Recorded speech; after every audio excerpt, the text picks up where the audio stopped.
For decades, medieval historians described frontier towns in Wales as primitive settlements, smaller and less developed than their English counterparts, with basic infrastructure and modest prosperity. The documentary evidence supported this view: boroughs with charters but limited resources, populations that fluctuated with political fortune, buildings that left minimal archaeological traces. But in 2012, excavations at Kenfig produced evidence that challenged this entire narrative. Roads maintained to higher standards than many modern streets. Buildings constructed with sophisticated masonry techniques. Imported goods demonstrating commercial connections across Britain and continental Europe. Urban planning as deliberate and organized as any English borough. The discovery forced historians to reconsider their assumption. Because if Kenfig, a frontier settlement subject to repeated Welsh attacks and catastrophic environmental change, achieved such urban sophistication, what did that reveal about Welsh medieval towns more generally? The archaeology suggested that scholars had been asking the wrong questions. The issue wasn't whether Welsh towns were as good as English ones. The issue was understanding how communities on contested frontiers sustained urban life despite challenges their English counterparts never faced. The ruins of Kenfig Castle rose from the sand dunes like a stone sentinel, marking the northern edge of what had once been one of South Wales's most important Norman settlements. Only the top of the 14-meter square keep remained visible, its dressed stone buttresses barely protruding above the shifting landscape. Everything else, the bailey, the defensive ditches, the town that had grown in its shadow, lay buried beneath depths varying from mere centimeters to 30 meters of sand. Kenfig's story began around 1147, when Robert, Earl of Gloucester, established a Norman stronghold on the frontier between English-controlled Glamorgan and the Welsh Highlands. The castle occupied a strategic position on a low mound, with the river serving as a natural moat to the west and north. A massive ditch protected the other approaches. By 1183, a chartered borough had developed to the south of the castle, granted privileges that made it one of the most important commercial centers in the region. The town that emerged was remarkable for its time. Charter records from 1360 documented a community with the rights to hold fairs and markets, to make their own bylaws, to regulate trade and commerce. Ordinances governed everything from the width of streets to the quality of beer sold in taverns. One regulation specifically prohibited butchers from throwing heads, feet, or other refuse into the high street or anywhere else that might annoy their neighbors. The Kenfig Society formed in 1989 with a single purpose: to unearth the secrets of their buried town. For more than 20 years, local volunteers had been systematically excavating small portions of the site, working weekends and holidays to reveal what lay beneath the dunes. By 2012, they had recovered more than 6,000 pieces of pottery, numerous coins including a voided long cross penny from 1247, Roman buckles, and medieval tools.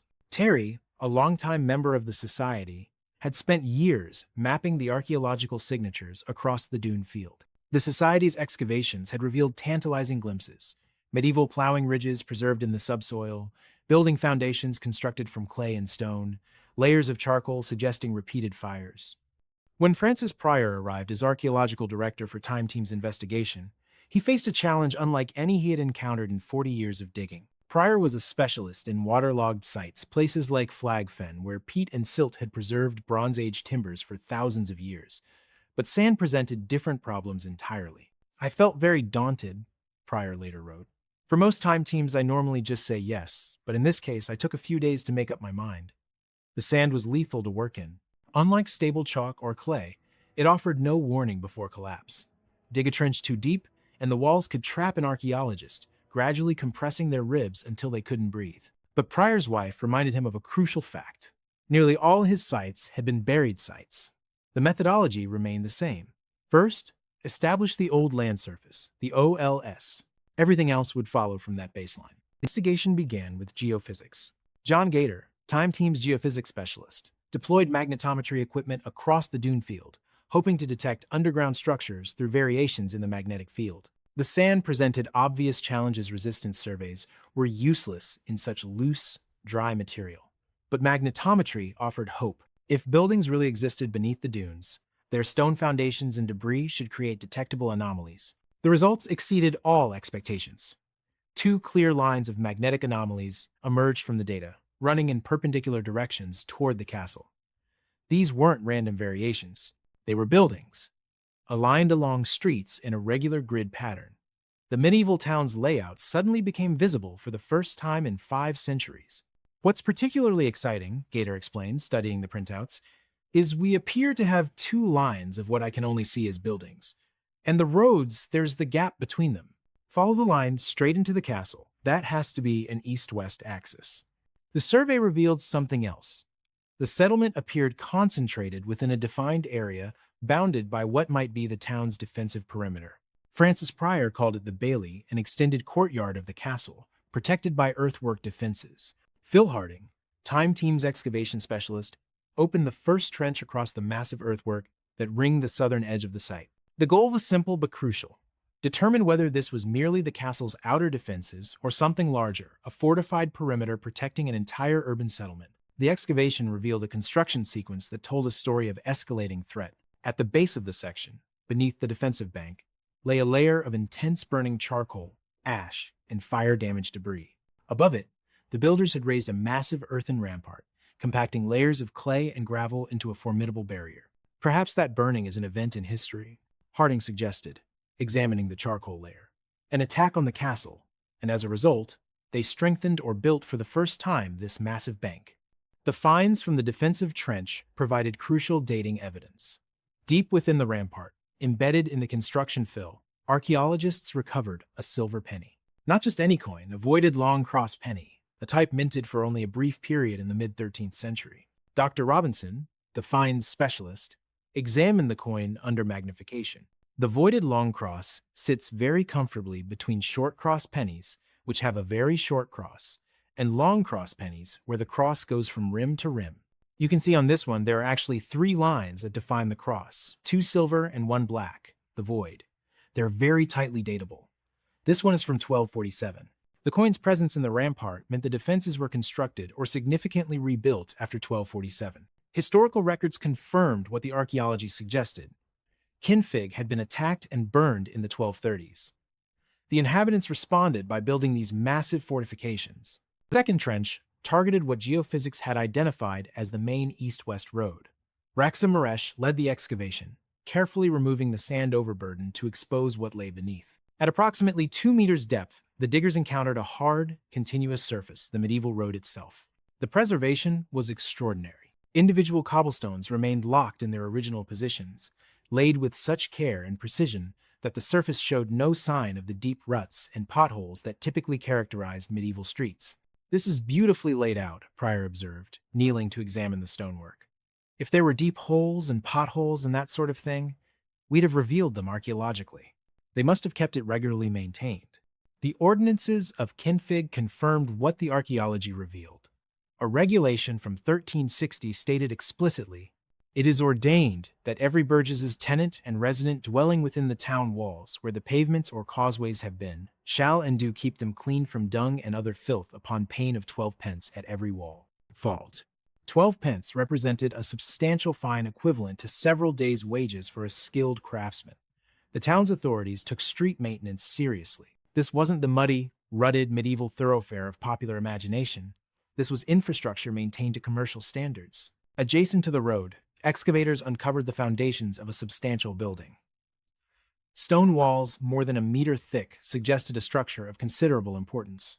The exterior face showed careful masonry work, dressed stones fitted together with clay mortar, the facade built to impress. Cassie, examining the building's remains, noted the high-status architectural details. "We're getting roofing slayed out, and lovely pieces of pen and sandstone with holes through for nails. And these ridge tiles, they're fired tiles glazed with green. They'd have provided a really decorative finish on the top. This is quite a smart building."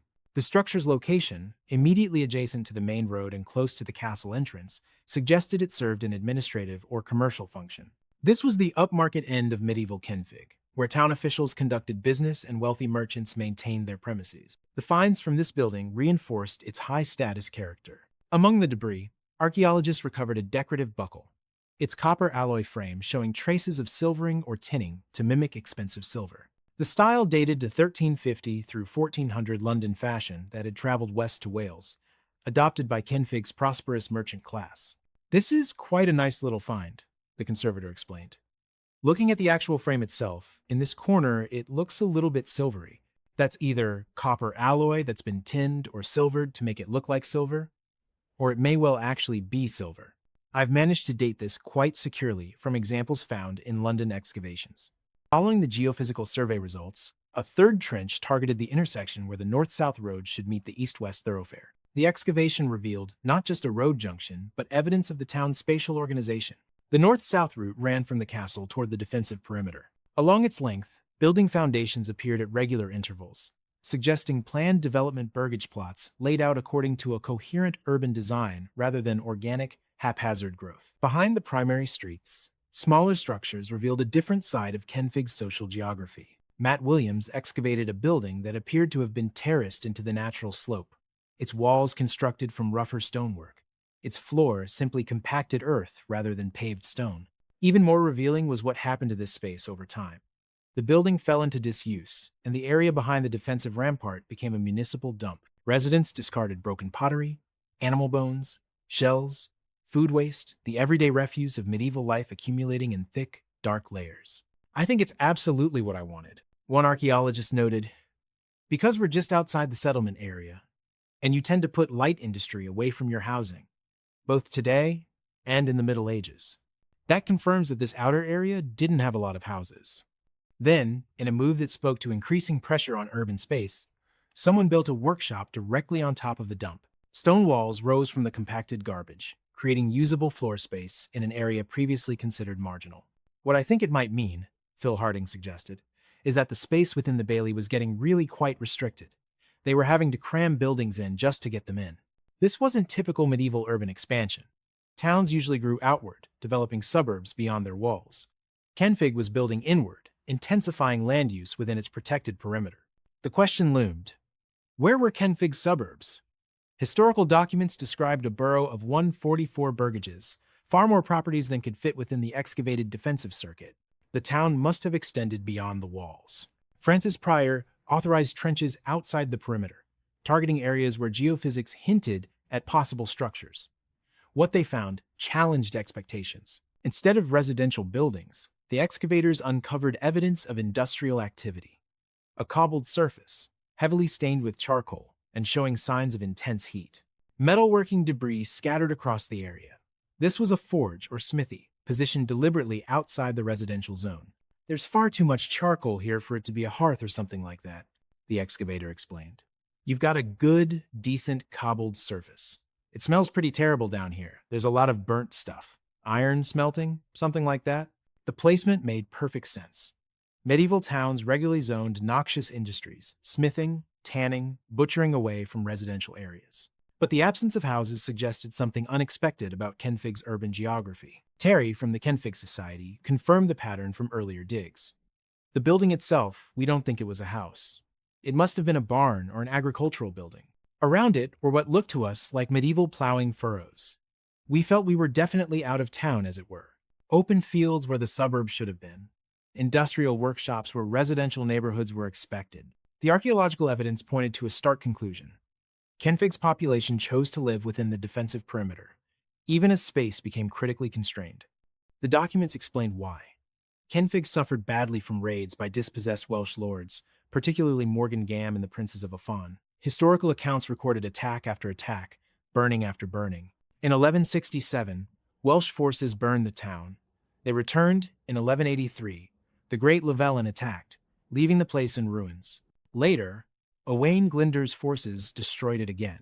One vivid account from 1232 described how the townspeople, knowing Welsh forces approached, sent their cattle away for safety and actually burned some buildings inside the walls themselves, a scorched earth tactic designed to deny the enemy resources and create clear fields of fire. The archaeology confirmed the documentary evidence. In trench after trench, excavators encountered layers of charcoal and ash evidence of buildings burned, sometimes repeatedly. Tracy examined one particularly thick deposit of burning in the residential area.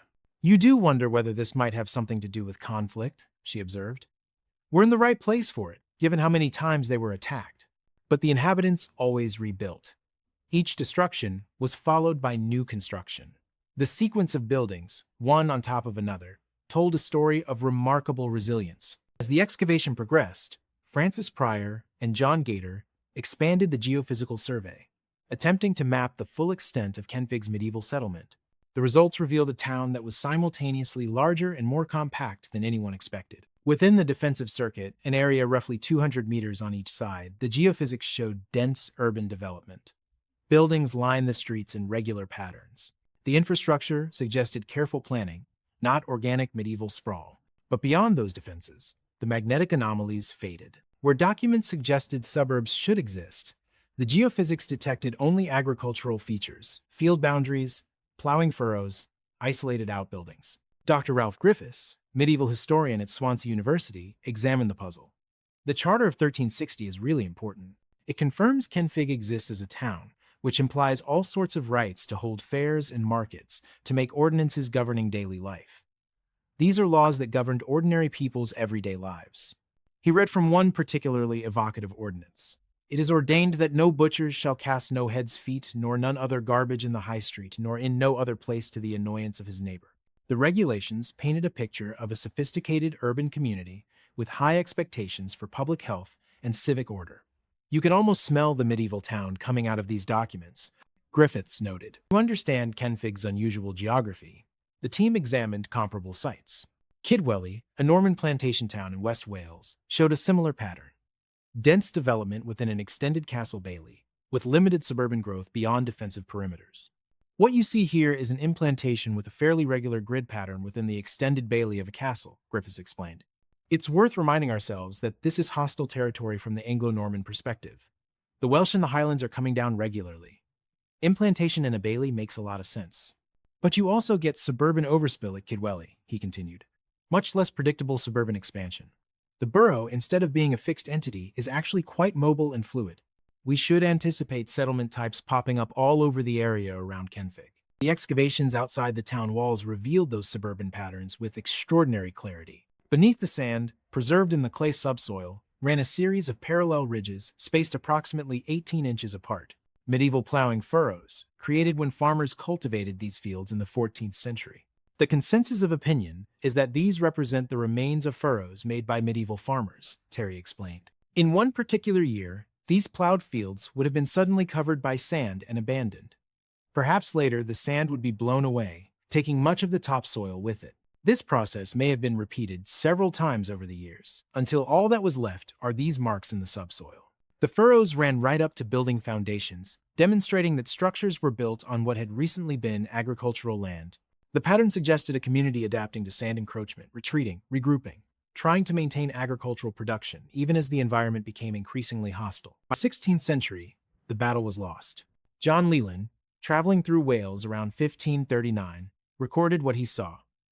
There is a little village on the east side of Kenfig, and a castle, booth in ruin and almost choked and devoured with the sandies that the Severn Sather castieth up. Choked and devoured by sand. The phrase captured the catastrophe's nature. This wasn't instantaneous burial like Pompeii. This was slow strangulation, a century-long process during which the sea's sand gradually made life impossible. Dr. Sarah Coles, environmental archaeologist at Cardiff University, explained the mechanism. What we're looking at here is a perfect storm of environmental factors. The medieval warm period brought higher temperatures to Britain from roughly 900 through 1300 AD. That sounds beneficial, but it had complex effects on coastal environments. Higher temperatures meant more intense storm systems crossing the Atlantic. Increased rainfall in the uplands led to greater river discharge, altering sediment dynamics along the coast. Meanwhile, intensive cattle grazing in the Kenfig area, archaeologically documented by the cattle prints preserved beneath building foundations, removed stabilizing vegetation from the dunes. The sand was always there, Coles continued. What changed was its mobility. Without vegetation to anchor it, powerful storms could pick up massive volumes of sand and deposit them inland, not in one catastrophic event, but in repeated episodes across multiple generations. The geomorphological evidence supported this interpretation. Cores taken through the dune system revealed a complex stratigraphy. Layers of wind-blown sand alternated with buried soils. Periods when vegetation temporarily stabilized the dunes before the next storm episode triggered renewed sand movement. Radiocarbon dates from these buried soils bracketed the main sand incursion between 1300 and 1470. The process took nearly 2 centuries, during which Kenfig's inhabitants fought a losing battle against environmental change. Kenfig wasn't unique. Along Britain's western coasts, other medieval settlements suffered similar fates. At Broughton Burrows in Devon, at Newborough Warren in Anglesey, at Colburn Sands in Scotland, medieval communities confronted advancing dunes, Most abandoned their sites completely, relocating inland. What made Kenfig remarkable was the community's determination to remain. Even as sand filled their streets and buried their fields, they stayed, rebuilding, adapting, intensifying land use within shrinking perimeters. The same storms that buried the town created Kenfig Pool, the largest natural freshwater lake in Glamorgan. Medieval records from Margam Abbey described it as a fishery connected to the sea by a channel or gutter. By the 16th century, the pool covered 70 to 80 acres, fed by springs and trapped behind the encircling ridge of sand dunes. The pool became the focus of local legends, stories of drowned towns, of church bells tolling beneath the waters, of divine retribution for human wickedness. These legends confused the real sand-buried town with mythical underwater settlements, blending fact and folklore. The documentary record tracked Kenfig's decline with bureaucratic precision. Port Reeve records, accounts of the town's chief administrative officer, showed steady tax revenues through the 13th century. The town contributed to parliamentary representation along with other Glamorgan boroughs. But 14th century assessments told a different story. Properties listed as productive in 1300 were recorded as waste by 1350. The number of burgage plots paying taxes declined year by year. By 1420, only a fraction of the original 144 plots remained occupied. The final records, from the late 15th century, described a town in its death throes.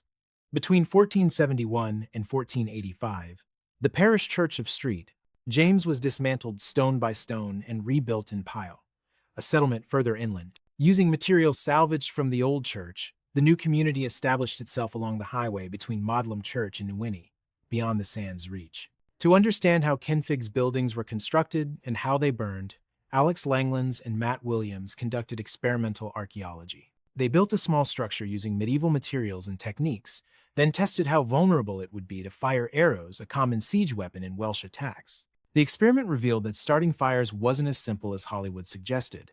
Fire arrows required preparation. The arrowhead needed to be wrapped in linen cloth soaked in accelerant. Even then, hitting a thatch roof didn't guarantee ignition. The arrow might smolder for hours before catching. What you've got to remember is while I'm going in there with a fire arrow and running back, all my mates are behind me shooting at the defenders, Matt explained, demonstrating medieval siege tactics. A whole country full of people shooting at you. When they finally managed to ignite their straw test structure, it burned intensely. The experiment demonstrated that once a fire took hold in a medieval town, it would spread rapidly. Thatch roofs, timber framing, wooden furnishings, everything was fuel. At the end of the day, it's not quite how it looks in the movies, Alex concluded, watching the flames. But perhaps it wasn't as easy to burn Kenfig as we think. The real question is why we find so much burning in the archaeological record. Multiple episodes suggest these weren't all accidental fires. These were attacks. The defensive bank revealed no trace of stone walls. Instead, the archaeology suggested a timber palisade, a strong wooden fence, or stockade crowning the earthwork. Post holes and stake holes appeared along the bank's crest, spaced at regular intervals. Your story that there was perhaps a wooden palisade is very plausible, Phil Harding confirmed, examining the evidence. We do have burning in the layers here. We can say there were fires. But what's really interesting is the sequence. It looks like we've probably got a palisade defense that gets burned. Then they build this massive bank. The timber defenses had advantages, quick to construct, relatively inexpensive, easily repaired. But they had one critical vulnerability: fire. Historical records mention that Kenfig's palisade was struck by lightning and burned. Whether by lightning, siege fire, or accident, wooden defenses were always at risk. The pottery recovered from Kenfig provided a detailed chronology of occupation. Early materials dated to the 12th century simple cooking pots and storage jars from the town's founding period. By the 13th century, the assemblage showed increasing sophistication. Glazed jugs, decorative vessels, imported wares from Bristol and further afield. The pottery from the 14th and 15th centuries told a different story. Lower quantities, less variety, more emphasis on utilitarian wares, the archaeological signature of a community under stress, cutting back on luxury goods, focusing on essentials. We found something like 6,000 pieces of pottery, Terry from the Kenfig Society noted. That might sound like a lot, but it's from excavations spanning more than 20 years. When you compare it to what you'd expect from a thriving medieval town of this size over 3 centuries, it's actually quite modest. It suggests significant periods when parts of the town were abandoned or very lightly occupied. One building excavated by the Kenfig Society revealed a construction technique rarely preserved in the archaeological record. The structure had walls built from clay, a method known as clom construction, where clay was packed between timber frames to create standing walls. Normally, the clay in the walls would have been washed away over the years, Terry explained. But in our case, it was protected by sand. This must be one of the oldest buildings of this type in existence. The building lacked post holes to support a roof, leading archaeologists to conclude that the structure used timber crux, curved wooden frames that sprang from flat stones at the building's base and arched overhead to support the thatch. The technique was elegant, economical, and completely dependent on skilled carpentry. Standing on the excavated east-west road, Francis Pryor marveled at what the sand had preserved. I can't remember a time team where we've had such an opportunity to see a really well-preserved medieval road. This is beautifully laid out. If there were deep holes and potholes, we'd have revealed them archaeologically. This completely demolishes our idea that medieval roads were rutted and full of mud and stuff chucked from first-floor windows. The road extended for dozens of meters, its surface intact, cobbles still locked in their original positions. Drainage considerations were evident, the road crowned slightly in the center, allowing water to run off into side channels. This wasn't infrastructure casually maintained. This was engineering sustained over generations through regulation, taxation, and community commitment to urban standards. The administrative building near the castle, excavation revealed not just foundations, but wall elevations standing to significant heights. The sand had supported the masonry as it collapsed, preventing the stone from scattering or being robbed for later construction. The exterior wall showed three distinct construction phases. An initial structure, built around 1200, was enlarged in the 13th century, then partially rebuilt after what appeared to be fire damage. Each phase used slightly different masonry techniques, reflecting changing building practices and perhaps different craftsmen. "This is completely unexpected," Cassie observed. "We've got a wall standing to maybe 6 or 8 courses high. It's proper masonry, really nicely bonded, with a good face on this side. You couldn't have asked for a better wall. And look, we're just back from the castle entrance. This has to be the upmarket end of town." Unlike many archaeological sites where organic materials decay completely, Kenfig's sand burial created zones of exceptional preservation. Where the sand remained dry, wooden objects survived through desiccation. Where groundwater saturated the sand, waterlogged conditions preserved organic remains. Excavators recovered wooden tool handles, leather shoe fragments, textile scraps, materials that would normally vanish from the archaeological record. The preservation wasn't as complete as at waterlogged sites like Flagfen, but it far exceeded what anyone expected from a sand-buried context. "The sand has done a fantastic job," Pryor noted. "Not as good as peat or silt for preserving wood, but much better than we usually get from dry sites. And for everything else, pottery, stone, metal, the preservation is superb. The artifacts are coming out almost as if they were deposited yesterday." Combining the geophysical survey with excavation results, the team reconstructed Kenfig's medieval layout. The castle occupied the northwestern corner.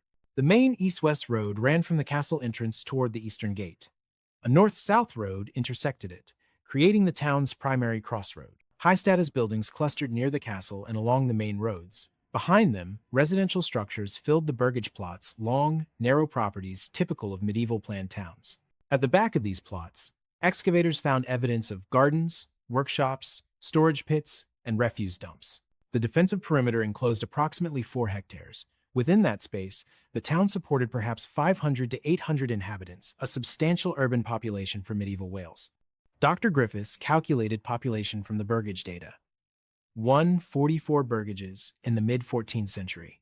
If we assume an average household size of 5 to 6 people per burgage, that gives us 700 to 900 inhabitants. Add in people living in smaller properties, servants, clergy, and you're probably looking at close to 1,000 people at Kenfig's peak. For comparison, nearby Neath had perhaps 1,500 inhabitants in the same period.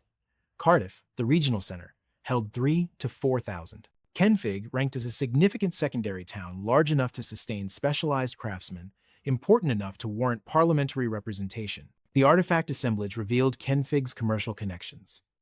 Imported pottery from Bristol, Exeter, and even France appeared throughout the occupation sequence. Metal artifacts included tools and hardware that required specialized manufacturing. Coins from multiple regions circulated through the town. The voided long cross penny from 1247 was joined by short cross pennies, long cross pennies, and 14th century issues. Each coin represented commercial transactions, wages paid, goods purchased. This wasn't a subsistence community, noted the finds specialist. This was a commercial borough integrated into regional and national trade networks. People here were buying and selling goods, paying for services, accumulating wealth. Archaeological evidence revealed clear social stratification. The administrative building with its carefully dressed masonry represented one extreme. At the other end, the rough structures terraced into the defensive bank showed where poorer residents made do with marginal space and basic construction. Between these extremes, most burgages held solid. Middle-class buildings, timber-frame structures with stone foundations, tiled roofs, whitewashed walls. These were the homes of merchants, craftsmen, and town officials who formed Kenfig's commercial backbone. The social geography was deliberate. High-status buildings faced the main streets where they could advertise their owners' wealth and importance. Working-class structures hid behind and above them, out of sight but still within the protected perimeter. The building sequence documented how Kenfig's inhabitants adapted as sand encroachment worsened. Early structures sat directly on the old land surface. Later buildings rose on platforms of compacted material, elevating their floors above the rising sand level. Some properties showed evidence of abandonment and reoccupation. Sand would fill a structure to the rafters, forcing residents to leave. Years later, wind would scour out the sand, and someone would rebuild in the same footprint, sometimes reusing the old foundations, sometimes building entirely new structures. This wasn't steady decline, Pryor observed. This was a fluctuating situation where the town's geography kept changing. Areas would become uninhabitable, then usable again, then buried again. The community kept adjusting, kept trying to make it work. The medieval plowing furrows documented agricultural collapse. In good years, farmers cultivated fields right up to the town walls. Then sand would inundate the fields, making them useless. Desperate for agricultural land, residents would build structures on what had recently been farmland. The cattle prints beneath building foundations showed the sequence clearly. Livestock grazed the area. Farmers plowed it. Sand covered it. The wind scoured the sand away. Someone built a structure. More sand came. The cycle repeated. Environmental stress forced difficult choices.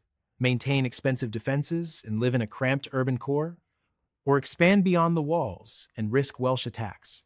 Kenfig chose containment, accepting diminishing space rather than abandoning the protection the Bailey provided. The latest archaeological materials dated to the mid to late 15th century. By this point, only a small community remained. Pottery from this period came from limited areas, suggesting occupation concentrated in the most defensible zones near the castle. Buildings from the final phase showed hasty construction and poor maintenance. Stone was reused from earlier structures. Wall foundations settled unevenly into sand. Repairs were made with whatever materials came to hand. The sense of a community in extremis permeated the archaeology. People were holding on, maintaining a presence, but the resources and population to sustain an urban settlement had largely evaporated. 1471 and 1485, Kenfig's inhabitants made a definitive statement about their town's future. They dismantled the parish church of Street. James and rebuilt it, stone by stone, in Pyle, 3 kilometers inland. The church at Pyle still stands, its construction history visible in the fabric.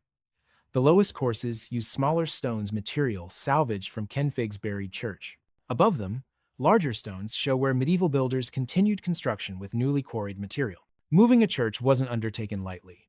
In medieval theology, churches were consecrated ground, the literal house of God. Dismantling one admitted that the community it served had died. The new church at Pyle declared the Kenfig survivors had accepted reality and moved on. Remarkably, Kenfig maintained its legal identity even after physical abandonment. The borough continued contributing to parliamentary representation until the Reform Act of 1832 abolished rotten boroughs. For more than 300 years after the town died, Kenfig existed as a legal fiction, a chartered borough with essentially no population. The municipal ceremonial mace, symbol of the borough's authority, was preserved and eventually placed in the National Museum of Wales. A pewter copy remains at the Prince of Wales Inn, a 17th-century building that marked the edge of the new settlement. Francis Pryor conducted a final assessment of the site's archaeological significance. What we have here is genuinely comparable to Pompeii in terms of preservation quality.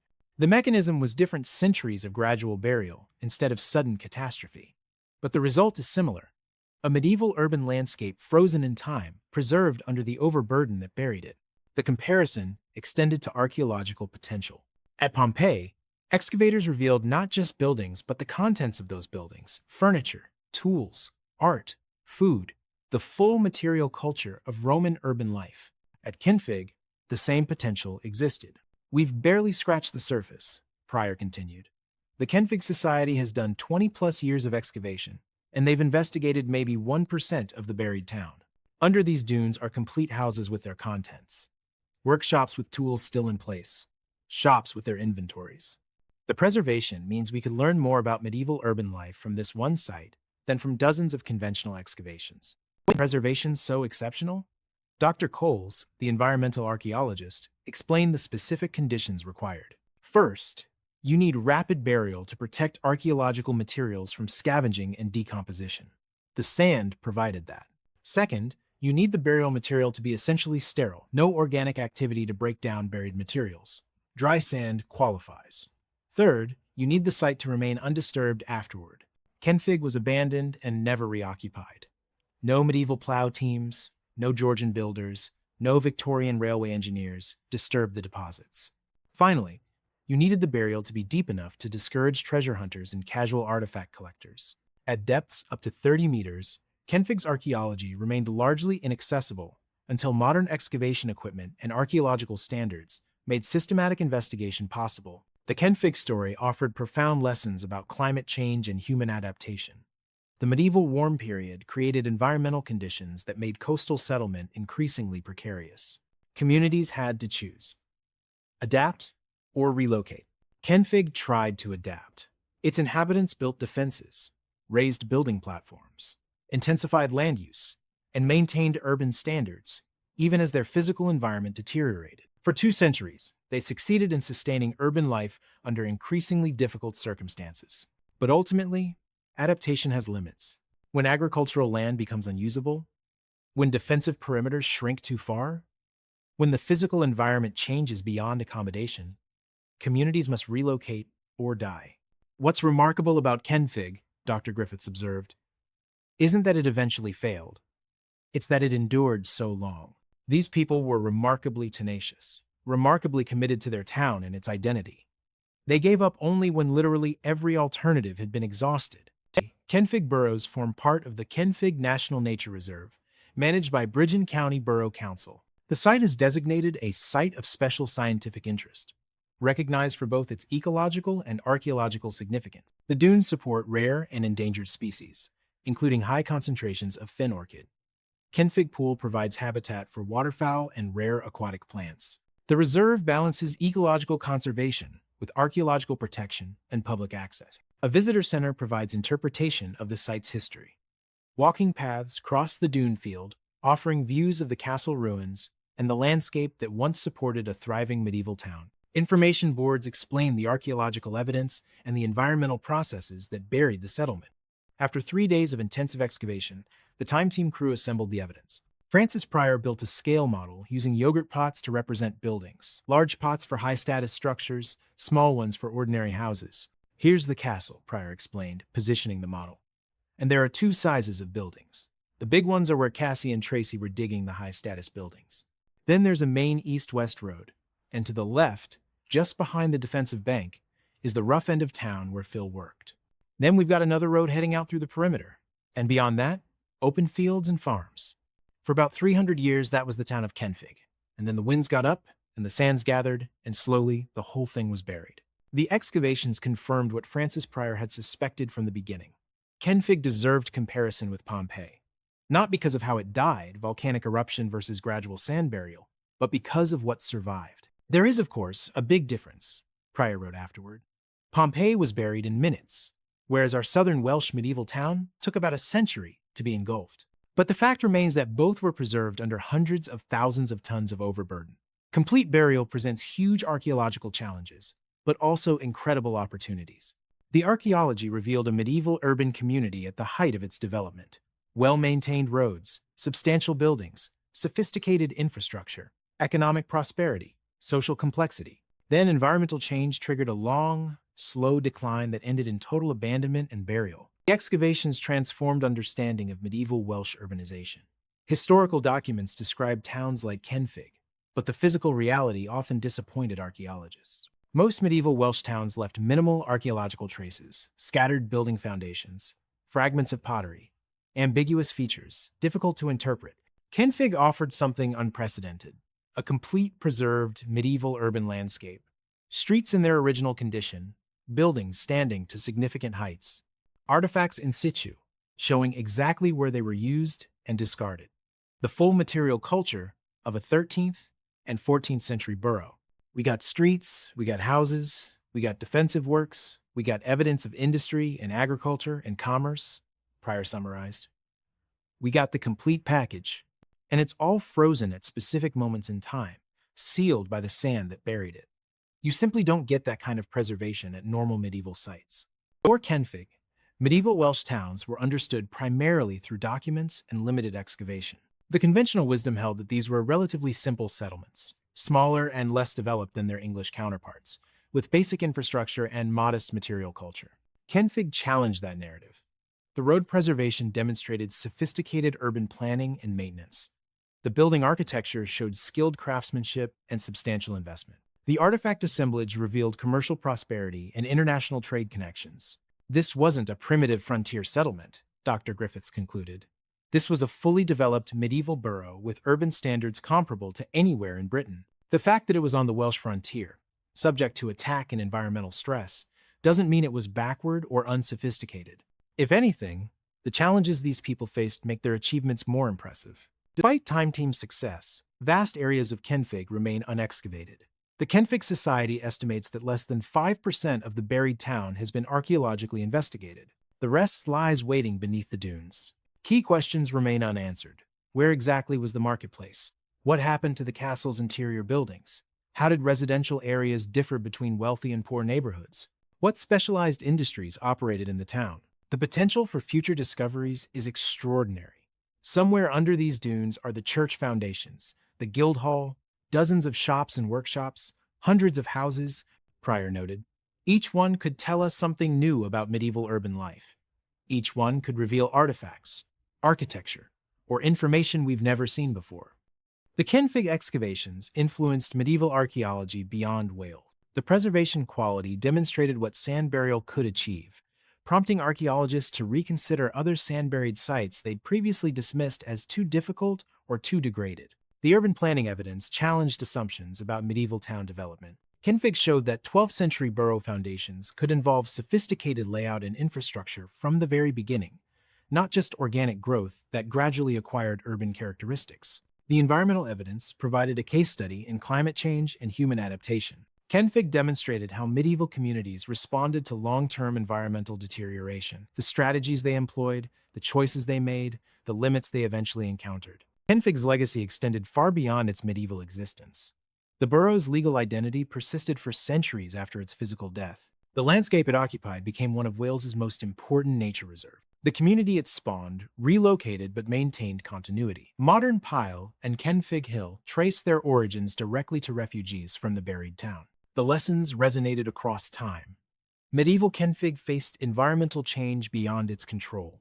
Its inhabitants responded with resilience, adaptability, and determined effort to preserve their community. They succeeded for generations before finally admitting defeat. That's not a story of failure, Dr. Griffiths argued. That's a story of remarkable human endurance in the face of overwhelming environmental pressure. These people gave everything they had to save their town.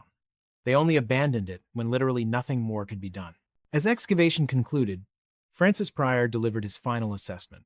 I've dug hundreds of archaeological sites over 40 years. I've found Bronze Age field systems, Neolithic ceremonial centers, Iron Age villages. But Kenfig is genuinely unique. This is Britain's best preserved medieval town, and we've only begun to understand what it can teach us. The sand that killed medieval Kenfig gave modern archaeology an incomparable gift, a complete urban settlement frozen in time, waiting to reveal its secrets to patient investigation. Time Team sends yet another myth to the recycling bin, Prior concluded, surveying the excavations. Medieval towns weren't all muddy, decrepit places with terrible infrastructure. At least some of them, like Kenfig, were well-planned, well-maintained communities with urban standards that would impress us even today. The archaeology proves it, preserved under tons of sand that became its shroud and its salvation.